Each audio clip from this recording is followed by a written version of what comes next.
Прашуваме зошто власта не почека да се финализира новото законско решение и во нормална и редовна постапка да се избере, да речеме, пакет на нови членови согласно новото законско решение.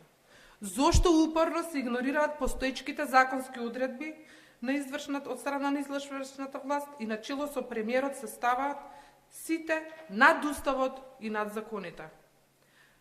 И за ова е едноставна причината, затоа што намерата е да нема реформи, туку да има инсталирање на партиски лојалисти низ правосудните органи. И уште нешто, ова не е никаква случајност, ниту пак станува збор за некаков си инцидент.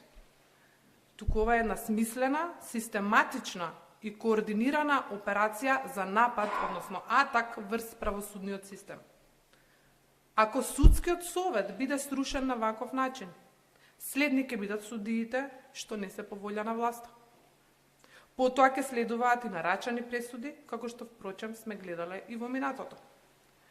Исто така, ако обвинителот биде сменет на ваков начин, без почитување на законите, следни ќе бидат сите што не му се по волја и сите оние што нема да сакаат да работат по инструкциите на Мицковски.